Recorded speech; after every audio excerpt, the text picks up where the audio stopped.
What's up? How are you? Hi, how are you? It's good to see you, that you're okay. Okay, thank God. Full of emotions. Absolutely. This is a story of bereavement, a story of disaster and horror, but mostly also a story of heroism and hope. Wow, what you saw that day. When I arrived, it was after a long fight of about 3 hours.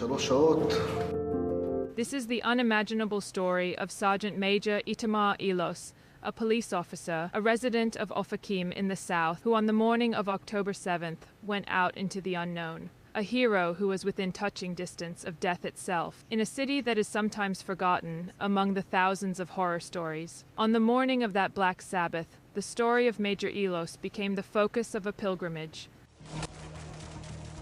Reaching the source of the shooting, Ilos found himself fighting dozens of armed terrorists, with many residents and friends in his way who had already been shot by the terrorists. I took the gun from the house and ran here to Hayaz Tammuz Street.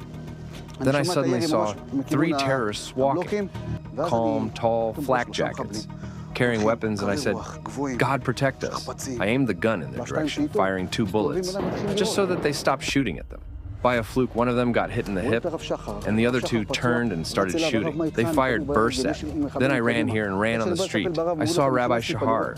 He was wounded. As I came to treat the rabbi, a terrorist entered the street, firing a burst at me from 22 meters away, and I was completely exposed. In a nearby street, Michal Belia and her family members were horrified by the sounds of the explosion and decided to lock themselves in their house. We heard several points of gunfire. Some were further away and some closer. We heard them getting closer, and we didn't understand what was happening, but we understood that staying here was dangerous, and we quickly ran inside back to the house. We were 11 people. My brother-in-law locked the door, drew the shutters, and we went upstairs. We went to the window that looks out. We got to the front room to try to understand what was happening. Then we saw this place right up the street.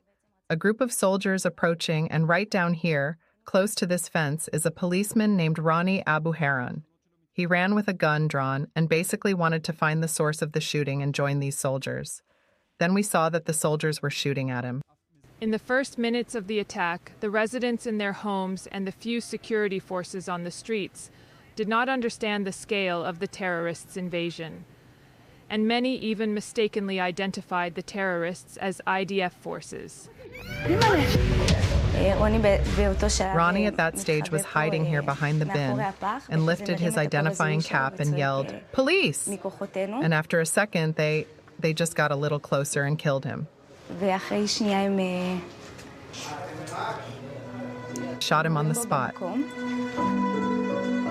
Ronnie Abu Haran, a policeman and a married father of 3, was killed by the terrorists when he was one of the first to go out and protect the residents with his body and without protection. Around the corner, Itamar Ilos was also in the terrorists' line of fire. Itamar fought for the rabbi's life, while Michal and her family still shut themselves in their house, helpless, hearing horrific explosions from all sides. We quickly ran to the room inside, where my mother-in-law and the children were. I straight away told them we had to be silent. And just after a few minutes, we heard noises downstairs. They were trying to open the door and break the shutters to enter. At this point, we heard them speak. They sounded really close already. We had a few seconds to decide what to do. My sister-in-law suggested that we hide the children under the beds. My husband said not to go outside because there were bursts of gunfire, one after the other outside. And Ariel, in fact, was the one who made the decision, saying, "Get out now." He was waiting at the entrance to the room. He was standing there with some iron rod, which he had in his hand. And basically, we had to climb. We got out of the window. Now they've destroyed it to build the safe room, but we jumped from house to house, and then we turned here. We jumped from this roof to that roof. It's about 2 meters high. We didn't notice it at all because of the commotion and stress. My sister-in-law got out of the window first. Resourcefully, she didn't go straight on. She turned aside. We actually went out to the roof at the back and ran to this roof. This low one. We were here for about 3 hours. I saw my mother-in-law coming, and Ariel didn't come out, and I really pictured in my head where he was hiding.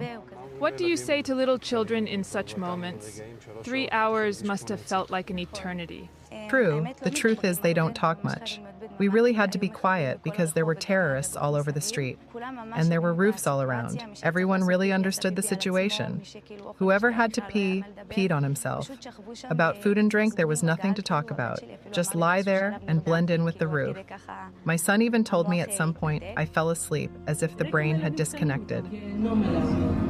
For 3 whole hours, the remaining members of the Bilia family lay, 6 children and 4 adults, exposed on the roof of the house and longing for help. And while Itamar continued to fight, something he will never forget, he located a soldier he did not know, lying on the road, wounded and bleeding. I saw a soldier with an IDF uniform, regular force, rank of warrant officer. He looked at me. I said, "What's your name?" He said, "Dennis." I looked. I said, "God help us. How can a person talk with a bullet in the head?" Tearing off his sleeve to prepare emergency treatment. As I bandaged him, a terrorist came out behind us, out of a house, firing a machine gun at us. Lucky once again that the half covered us. And after that, I stood here, looking and not seeing the terrorist. He ran away. I went back to Dennis, saw he was already dying. He had to be evacuated to Soroka Hospital, but the ambulances weren't coming. I looked around, saw the Honda Civic car, arrived at Soroka. The doctors took him. I returned to Ofakim. I took my cell phone, took my identification hat, and went out again. On returning to the Hargeffen neighborhood, Itamar joined other forces. There they noticed something unusual in one of the houses. There was the officer who also climbed the wall there and peeked. Suddenly, we both get up. We saw the family up on the roof. My husband raised his head a little and started trying to make eye contact with the soldiers who were here on the street. After some time, a soldier arrived. He walked 2 steps towards the window. And actually, he already saw the body of... He saw Ariel's body.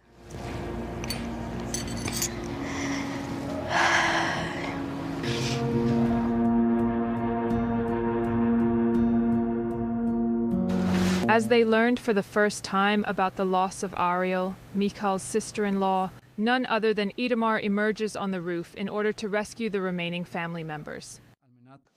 The Bilia family, 10 people, they were huddled there. Children 4 years old, 5 years old, 7 years old. A 1-month-old baby girl. And while the family members were being rescued, Itamar continued to fight another terrorist who remained in the house. Next to Ariel's body, I moved to the roof of the housing unit. I stood over there, waiting for him to come out. I saw the terrorist coming out with his hands up, shirtless. This is the story of a bloody city and its shocked inhabitants, on their way to healing and rebuilding. The story of a partnership of fate and trauma that will forever be engraved in the history of the place. What strengthened me and strengthens me is to see life.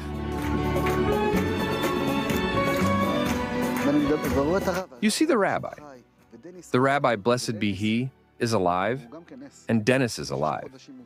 Dennis is also a miracle. Hospitalized for 6 months? I don't know, in my opinion, he's crazy. But this lunatic returned to the army. This city, its slogan before October 7th was, Ofakim, a city of people.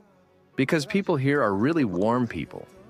You will fall here in the street, 10 people will jump up to see what is happening to you.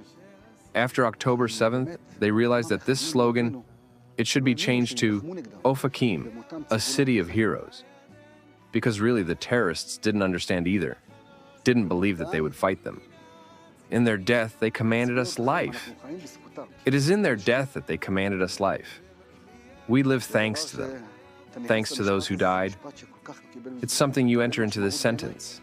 It's a sentence that has taken on so much meaning in my eyes, that I was privileged to be alive and tell their story.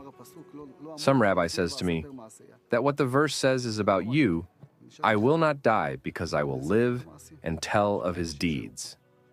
So I'm not dead. I stayed alive to tell of the deeds of the people who were here.